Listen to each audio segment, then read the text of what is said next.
Ayan, I have 2 cups of evaporated milk in here. So, we're gonna make also Maha Blanca Level Up. O, diba? Ayan, nilagyan na natin ng 7 kutsarang white sugar. And then the next is 8 kutsarang cornstarch. Ayan, ilagay natin yung cornstarch natin. 8 ito. Ayan, nilagyan ko siya ng cheese. Kasi wala kang grated cheese. Nilagyan ko na lang siya ng cheese na anong meron ako sa ref. So, pakuluin na natin, then tapos hanguin at ilagay sa molder. Sa tray. Okay? Ayan na guys, yung maha natin. Ayan, kapag kumulo na, iluhit na, at saka i-off na natin yung stove. Okay? Then, lagyan natin ng cheese. Palamigin muna natin sa ref. Then, bago iserve. Okay?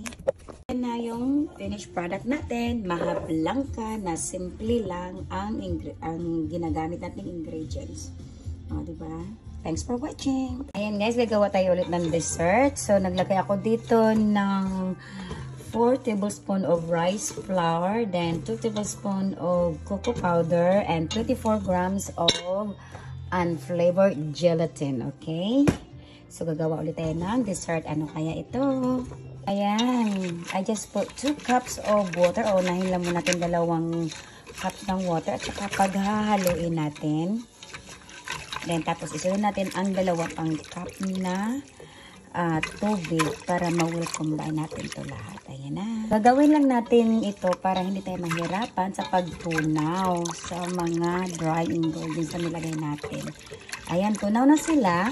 So, idagdag na natin ulit ang 2 more cups of water. Pagkatapos natin mailagay ang lahat ng tubig, maglalagay tayo ng 1 cup of evaporated milk. Paghahaluin ulit until mag-well combine. Pagkatapos ng evaporated milk na nilagay natin, maglagay tayo ng isang 1 can of condensed milk. Then, kung wala naman kayong condensed milk, so pwede naman din asukal din. Pagtsantsahan nyo lang kung gaano katamis ang lasa ng ating ginagawang dessert. Ayan, ilagay na natin sa stove at saka yan na natin ng medium to low heat so until mag-set siya. Then pagkakulo, saka na natin hanguin. At saka meron na tayong panibagong dessert na cake. O, diba? Para-paraan lang yan. Thank you naman sa social media kasi meron nagkaka-idea tayo, diba? Ayan na, malapit na siyang kumulo at saka natin siya hanguin at saka i-transfer natin dito sa piniprepare natin na cake. I'm using is strawberry cake. Ayan, lilipat natin dyan. Hopefully magustuhan ng mga bisita natin. Idea ni Mami Aimee. Kasi meron kasing cupcake na binili si Mami Aimee doon sa Filipino store. So,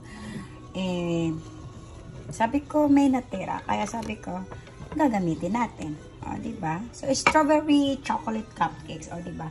Kasi meron naman din siyang halong cupcake na chocolate din. So, 2 ano to. Ayan, malapit na siya. Ayan na. O, pwede na natin patayin ang apoy. Na kasi mahihirapan ako paano siya i-transfer dito sa ating pan. So, ready?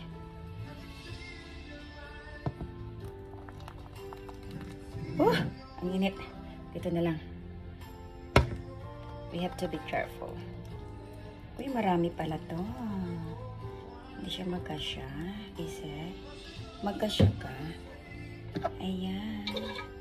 Simutin lang natin.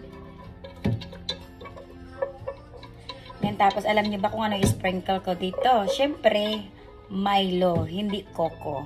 Kasi, nilagyan na natin siya ng coco, baka maging bitter siya, no? So, ang ilalagay natin dito ay Milo. Ayan. So, palamigin natin, bukasan natin siya. Lagyan ng Milo kapag mag-set na siya. Thank you so much for watching. Yan na ang ating strawberry chocolate. Oh, diba? 2. Yes, 2 siya kasi 2 cupcakes alam dyan sa ilalim. Nakita kaya? Parang natabunan siya. But anyway, tomorrow na natin tapusin ang iba nating video. Kasi magkukuha pa ako ng isa pang 1 clip video at saka yun yung time na i-sprinkle natin ang